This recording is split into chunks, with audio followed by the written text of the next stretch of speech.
Hello dear students, you are welcome to my YouTube channel Rashid Anjum sir junior foundation. आज हम लोग exercise 3.4 को करने वाले हैं और ये वाला जो एक्सरसाइज है आपके अंडरस्टैंडिंग क्वाड्रिलेटरल का लास्ट एक्सरसाइज है। और इस एक्सरसाइज के जितने भी सारे क्वेश्चंस है ना, उन सभी क्वेश्चंस को एक एक कर करके अच्छे तरीके से करेंगे और अलग अलग क्वेश्चन से हमें अलग अलग कॉन्सेप्ट्स भी सीखने को मिलेंगे। इसीलिए आप पूरे के पूरे वीडियोस को अभी से लेकर करके लास्ट तक जरूर देखिएगा, ठीक है? तभी आपके सारे कॉन्सेप्ट्स क्लियर हो पाएंगे। वैसे भी ये लास्ट वीडियो है इस चैप्टर का, ठीक है? चलो, अब यहाँ क्वेश्चन नंबर 1 है। क्वेश्चन नंबर 1 में कह रहे हैं कि स्टेट वेदर ट्रू और फॉल्स। आपको बताना है कौन सही है और कौन सा गलत है। तो एग्जैक्टली क्वेश्चन नंबर 1 में ऑल रेक्टेंगल्स आर स्क्वायर्स। जितने भी रेक्टेंगल्स हैं वो सभी के सभी स्क्वायर्स हैं। बेटा, ये वाला रेक्टेंगल स्क्वायर है क्या? तुमको दिख रहा है क्या? ये वाला रेक्टेंगल बिल्कुल भी स्क्वायर नहीं है, तो ये बात हो गया फॉल्स। तो हम यहाँ बोलेंगे कि नहीं, ये फॉल्स है। ये बात तो आपका फॉल्स हो गया, ठीक है? अच्छा, ऑल रोम्बसेस आर पैरेललोग्राम। जितना भी रोम्बस है वो आपको क्या हो जाएगा बेटा? पैरेललोग्राम होगा। एग्जैक्टली, रोम्बस के अपोजिट साइड्स ही पैरेलल होते हैं। तो भाई हम कह सकते हैं ना कि आप चाहे जितना बड़ा भी रोम्बस बना लो, उसके अपोजिट साइड्स को आपको क्या रखना पड़ेगा? पैरेलल रखना पड़ेगा। इसका मतलब ये पता चला कि सभी के सभी रोम्बस जो है वो पैरेललोग्राम हो जाएंगे। तो एग्जैक्टली आप यहाँ पे लिख सकते हो कि ऑल रोम्बसेस आर पैरेललोग्राम। ये बात बिल्कुल सही है, तो ये ट्रू हो जाएगा, बी नंबर, ठीक है? सी में देखो, all squares are rhombus and also rectangles.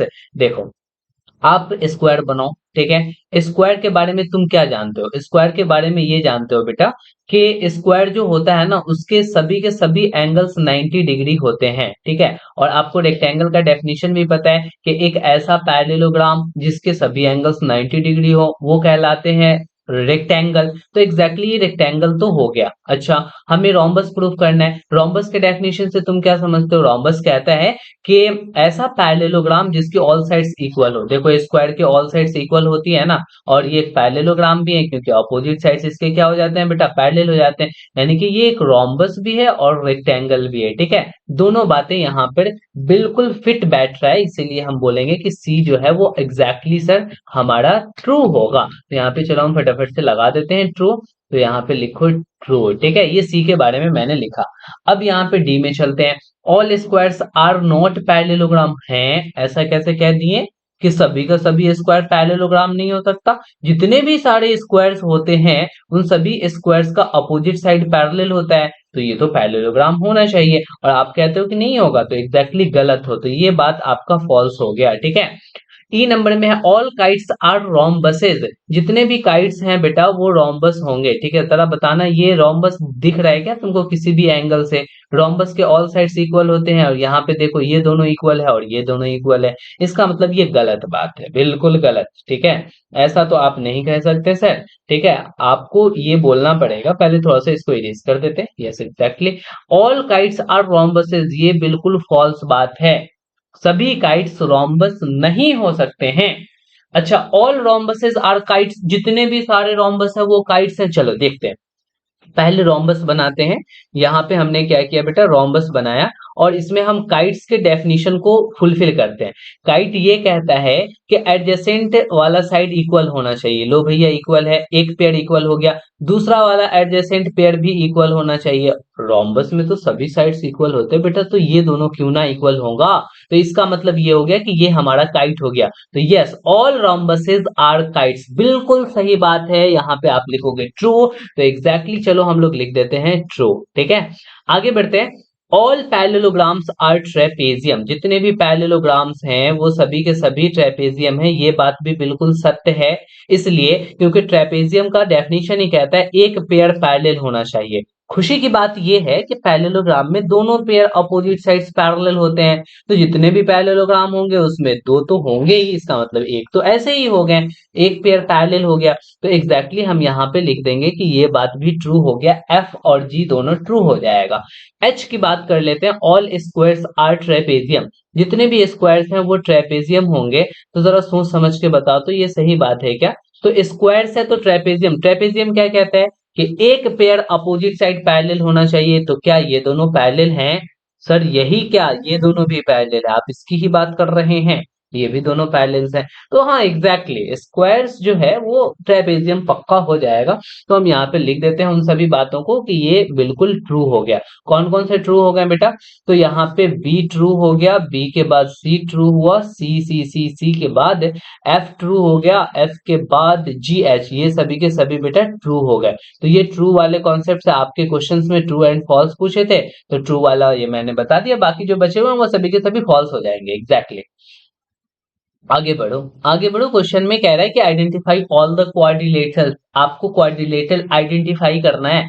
ऐसा क्वाड्रिलेटरल जिसके फोर साइड्स इक्वल लेंथ के होंगे, यानी चारों के चारों साइड्स बराबर लेंथ के होंगे। तुम्हारे दिमाग में एक बात चल रहा है सर वो तो स्क्वायर होगा, स्क्वायर के ऑल साइड्स इक्वल होते हैं। बिल्कुल सही बात तुम्हारे दिमाग में चल रही है। एक तो बेटा स्क्वायर हो जाएगा और दूसरा रोम्बस भी होगा। रोम्बस के बारे में तुम्हारा क्या ख्याल है? रोम्बस के भी तो ऑल साइड्स इक्वल होते हैं। तो एग्जैक्टली अब तुम यहाँ पे दो बातें बताओगे, एक बोलोगे कि रोम्बस और दूसरा बोलोगे square.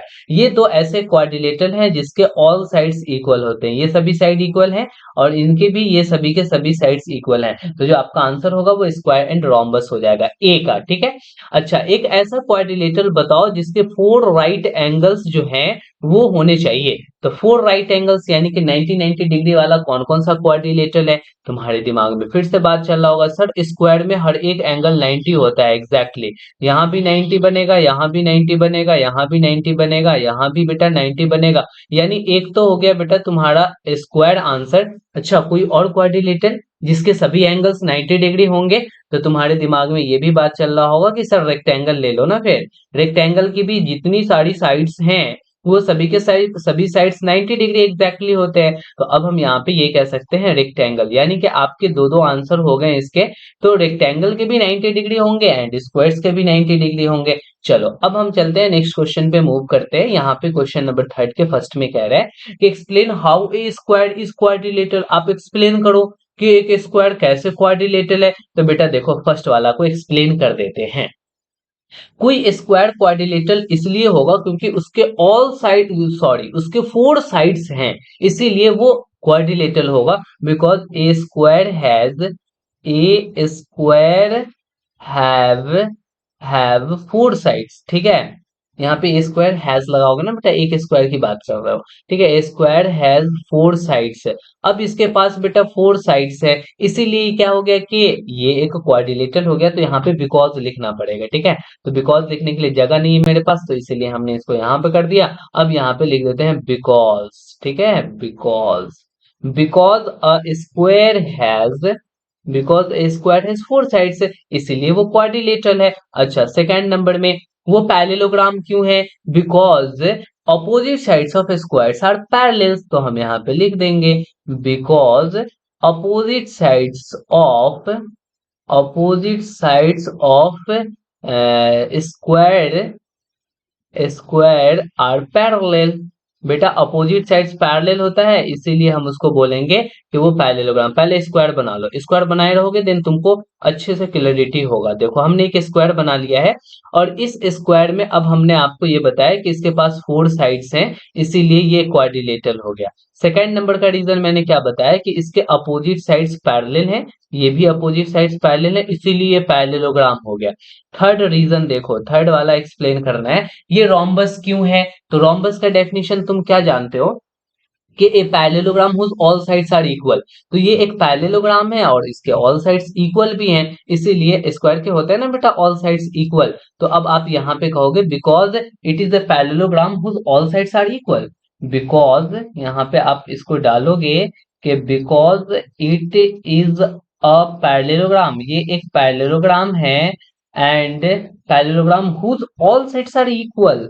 A parallelogram whose all sides are equal, all sides are equal, इसके सभी साइड्स इक्वल हैं, इसी वजह से ये हमारा क्या हो चुका है? तो ये रोम्बस बन चुका है। अब यहाँ फोर्थ नंबर क्वेश्चन देखो, एक रेक्टेंगल कैसे है? तो रेक्टेंगल के बारे में तुम्हें पता है कि a parallelogram whose each angle is 90 degree, और तुम्हें पता होना चाहिए कि स्क्वायर के हर एक एंगल्स बेटा 90 डिग्री ही होते हैं एग्जैक्टली। तो आप यहाँ पे लिखोगे a parallelogram whose because of, यहाँ पे लिख दो कि because it is a parallelogram, it is a parallelogram whose each angle whose each angle is whose each angle is 90 degree या राइट एंगल। एग्जैक्टली समझ में आ गया। आपने सभी के सभी को एक्सप्लेन यहाँ पे कर दिया बेटा, बड़ा आसान है, इसको करना कोई डिफिकल्ट काम नहीं है। अब आप क्या करो कि यहाँ पे क्वेश्चन नंबर 4 को सॉल्व करो। देखो यहाँ पे क्या कह रहा है, ठीक है।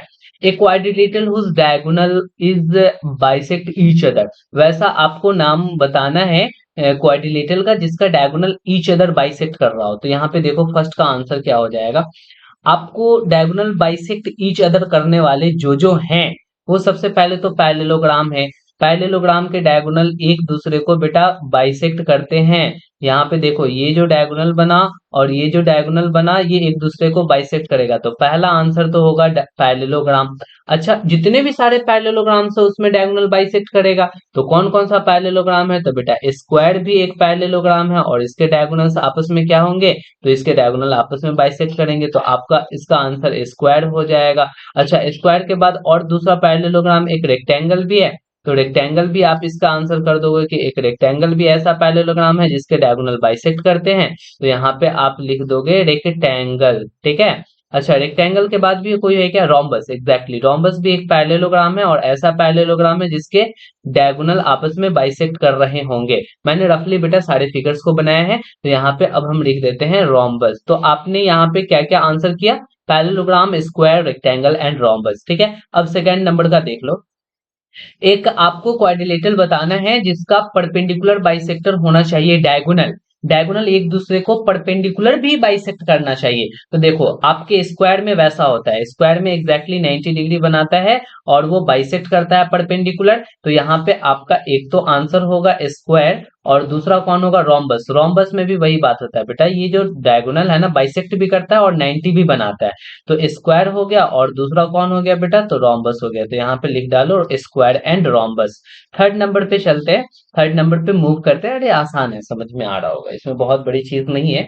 देखो आपके डायगोनल्स इक्वल होने चाहिए, वो कौन कौन से ऐसे क्वाड्रिलेटरल हैं जिसके डायगोनल्स इक्वल होने चाहिए, तो एग्जैक्टली रेक्टेंगल के जो डायगोनल्स होते हैं बेटा वो इक्वल होते हैं, तो यहाँ पे आपको लिखना पड़ेगा रेक्टेंगल। पहला तो आपने ये लिख लिया, और दूसरा स्क्वायर्स के भी डायगोनल्स आपस में इक्वल होते हैं, तो यहाँ पे तुम क्या लिख डालोगे, स्क्वायर्स, ठीक है। तो रेक्टेंगल्स एंड स्क्वायर्स ये आपके आंसर हो गए। तो एग्जैक्ट ये क्वेश्चन नंबर 4 के 1 2 3 का सॉल्यूशन ये रहा आपके सामने, ठीक है। आपको बातें समझ में आ रही है, तो इसी बीच में आप हमारे चैनल को सब्सक्राइब कर दो प्लीज, अगर आपने नहीं किया, क्योंकि बहुत सारे स्टूडेंट ऐसे हैं जो हमारे वीडियोस को कंटिन्यूअसली देख रहे हैं बट उसको सब्सक्राइब नहीं कर रहे हैं हमारे चैनल को। प्लीज बेटा सब्सक्राइब कर दो और अपने फ्रेंड के साथ शेयर भी कर दो, ये शेयर करना भी बहुत जरूरी है। आप शेयर करोगे तो इस वीडियो का बेनिफिट उसे भी मिल पाएगा और अपनी सब्सक्राइबर्स भी बनेंगे, अपनी टीम, अपनी फैमिली बड़ी हो जाएगी। एग्जैक्टली, ठीक है। और आप एक लाइक तो जरूर कर दो, एक लाइक बनता है बेटा, कर दो ना। एग्जैक्टली, चलो आगे बढ़ते हैं, क्वेश्चन पे देखते हैं कि क्वेश्चन नंबर 5 में क्या कह रहा है कि explain why a rectangle is a convex quadrilateral. एक रेक्टेंगल जो है, कोई भी रेक्टेंगल ले लो, वो एक कॉन्वेक्स क्वाड्रिलेटरल क्यों है। कॉन्वेक्स पॉलीगन तुमने पढ़ा है ना बेटा, कॉन्वेक्स पॉलीगन, कॉन्वेक्स पॉलीगन अगर आपने पढ़ा है तो आप यहाँ पे कॉन्वेक्स क्वाड्रिलेटरल के बारे में बता सकते हैं कि ये जो आपके रेक्टेंगल है ये क्यों एक कॉन्वेक्स क्वाड्रिलेटरल है। तो आपको कॉन्वेक्स के बारे में ये बात पता है कि उसका हर एक एंगल जो है वो 180 डिग्री से कम होगा। एग्जैक्टली यहाँ पे है, तो आप ये भी लिख सकते हो कि each angle is less than 180 degree, but उससे सटीक आंसर जो होगा आपको लिखना, ये बताना पड़ेगा कि इसके जो डायगोनल्स हैं वो दोनों के दोनों डायगोनल्स अंदर में ही है, इंटीरियर लाइज, इंटीरियर अंदर में लाई कर रहा है, बट कॉनकेव में बाहर लाइज करने लगता है। कोई कॉनकेव अगर पॉलीगन हम उठा लेते हैं तो उसमें जो डायगोनल्स बनते हैं वो बाहर की तरफ बनने लगते हैं। तो अब आपको यहां से एक बात ये पता चला कि डायगोनल्स अगर अंदर बन रहे हैं देन ये क्वाड्रिलेटरल एक कॉन्वेक्स क्वाड्रिलेटरल हो जाएगा। तो हम यहाँ पे लिखेंगे कि both of its diagonal, both of its diagonal, its diagonal, diagonal lies in the interior, lies, lies in the interior. बेटा इसके जो बोथ डायगोनल्स हैं वो दोनों के दोनों कहां पे लाइज कर रहे हैं, तो अंदर में लाइज कर रहे हैं, इंटीरियर में लाई कर रहे हैं। एग्जैक्टली समझ में आई बात। चलो आगे बढ़ो। क्वेश्चन नंबर 6 में, ये देखो बड़ा सा क्वेश्चन है बट बड़ा आसान है, जितना बड़ा है उतना ही आसान है। एबीसी एक राइट एंगल ट्रायंगल है, बहुत बढ़िया। ये एबीसी बेटा देखो, ये एबीसी एक राइट एंगल ट्रायंगल है। हमने ऐसे कर करके इसलिए बनाया है क्योंकि तुमको ये एबीसी अच्छे से दिखाई दे रहा है, ठीक है, क्लियर हो रहा है। चलो बढ़िया। अब यहाँ पे कह रहा है कि O is the mid point of side opposite to right angles. इसका राइट एंगल कहाँ बना है, तो राइट एंगल यहाँ बना है। इसके अपोजिट एक लाइन यहाँ पे AC है, और उसका ये जो O है ना, वो एग्जैक्टली मिड पॉइंट है। तो फाइनली तुम O को मिड पॉइंट समझ लिए। Then explain why O is equidistant from ABC। तो ये जो O है बेटा, ये O ABC से, यानी O यहाँ से और यहाँ B से और यहाँ C से, ये तीनों डिस्टेंस से इक्वल क्यों है, तीनों पॉइंट से इक्वल डिस्टेंस पे क्यों है, इसको तुम्हें एक्सप्लेन करना है। तो देखो इसका एक्सप्लेन करना बहुत ही आसान है। आप ऐसे कर करके इसको एक्सप्लेन कर सकते हो कि हमने डॉट डॉट डॉट लाइन खींचा, ठीक है, दूसरे कलर से खींच देते हैं ताकि आपको दिखाई अच्छे से देगा। हमने क्या किया ना कि BC के पैरेलल एक डॉट डॉट डॉट A से लेकर करके लाइन ड्रॉ किया, और AB के भी पैरेलल हमने क्या किया कि डॉट डॉट डॉट कर कर करके एक इमेजिनरी लाइन हमने यहाँ पे ड्रॉ कर लिया, ठीक है, समझ में आई बात। तो अब आपने ड्रॉ कर लिया, तो ये क्या बन गया, रेक्टेंगल बन गया। अब ये रेक्टेंगल बना, तो रेक्टेंगल के बारे में तुम्हें क्या पता है कि रेक्टेंगल के जो है वो डायगोनल बाइसेक्ट करते हैं, ये दोनों आपस में बाइसेक्ट करेंगे, जितना इधर उतना इधर और जितना इधर उतना इधर। और खुशी की बात क्या होती है कि जो डायगोनल्स होते हैं रेक्टेंगल के, वो सभी ये इक्वल पार्ट हो जाते हैं। तो ये इक्वल, ये इक्वल, ये इक्वल, इसका मतलब पता चल गया कि यहाँ से और यहाँ से जो डिस्टेंस है ना, वो एग्जैक्टली इक्वल हो जाएगा बेटा आपको। तो यहाँ पे हम क्या कर लेते हैं कि फटाफट से इन चीजों को कैसे लिखना पड़ेगा सर, उन काम को हम कर लेते हैं। चलो यहाँ पे आपको पहले दिखाना पड़ेगा कि जो AD है ना बेटा, यहाँ पे AD ड्रॉ करना है, ड्रॉ। आपको ये ऑलरेडी दिया हुआ नहीं है, ड्रॉ करना है। Draw AD parallel to BC, AD BC के पैरेलल ड्रॉ करो। एंड आपने AD BC के पैरेलल ड्रॉ कर लिया, तो अब आप DC AB के पैरेलल ड्रॉ करो। तो DC पैरेलल टू AB, तो आपने इस तरीके से पैरेलल लाइन को ड्रॉ कर लिया। ड्रॉ करने के वजह से यहाँ पे क्या हुआ कि ये एक पैरेललोग्राम बन गया, क्योंकि आपने पैरेलल ड्रॉ किया है। देन कह सकते हो कि सो ABCD is a parallelogram, ABCD is a parallelogram. ये बात बड़े आसानी से आप कह सकते हो क्योंकि आपने पैरेलल ड्रॉ किया है, तो ABCD पैरेललोग्राम हो गया। अच्छा, पैरेललोग्राम हो गया, तो इसके हर एक एंगल बेटा 90 डिग्री है, क्योंकि ये 90 डिग्री है ना, राइट एंगल है, राइट एंगल है बेटा, ये 90 है, और इसी के पैरेलल आप ड्रॉ किए हो तो ये भी 90 बन जाएगा और ये भी 90 बन जाएगा, यानी हर एक एंगल हमारा 90 90 बन जाएगा। तो अब आप ऐसा पैरेललोग्राम जिसकी हर एक एंगल 90 हो, तो वो एग्जैक्टली रेक्टेंगल होगा ना। तो अब आप यहाँ पे कहोगे कि because angle B is equals to 90 degree, therefore angle A is equals to angle C is equals to angle D is equals to angle B, यानी सभी के सभी एंगल कितने हो जाएंगे बेटा, 90 डिग्री हो जाएंगे। Therefore ABCD is a rectangle, ABCD is a rectangle. आपने ये प्रूफ कर दिया कि ABCD एक रेक्टेंगल है। तो जब रेक्टेंगल है तो रेक्टेंगल के बारे में पता है कि ये सभी के सभी आपस में इक्वल होते हैं, यानी OA is equals to OB is equals to OC is equals to OD। Clear है। तो आपको ये बात ऑलरेडी पता है, मैंने लेक्चर्स में पढ़ाया हुआ है, अगर नहीं देखो तो जाकर के डिस्क्रिप्शन बॉक्स में उसका लिंक दिया हुआ रहता है। हर एक लेक्चर के डिस्क्रिप्शन में उसके पहले वाले लेक्चर का लिंक दिया होता है, अगर तुम जाकर के वहां से देख सकते हो। तो देखो ABCD एक रेक्टेंगल हो गया, इसका मतलब हमें ये पता चला कि OA is equals to OB is equals to OC is equals to OD हो गया। और जैसे ही ये सभी के सभी आपस में इक्वल हो गए, तो हम ये कह सकते हैं O is equidistant from ABC।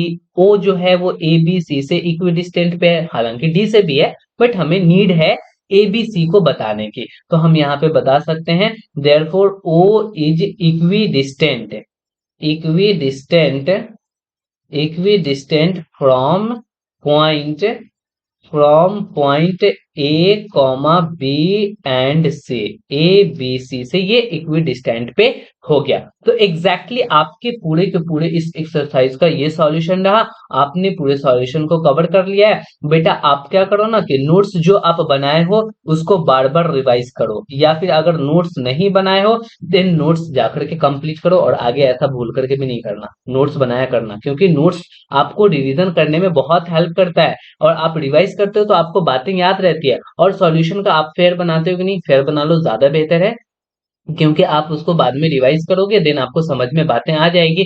ठीक है, तो आज की कहानी हम लोग यहीं तक रखते हैं, फिर मिलते हैं हम नेक्स्ट लेक्चर में। Okay bye, good night.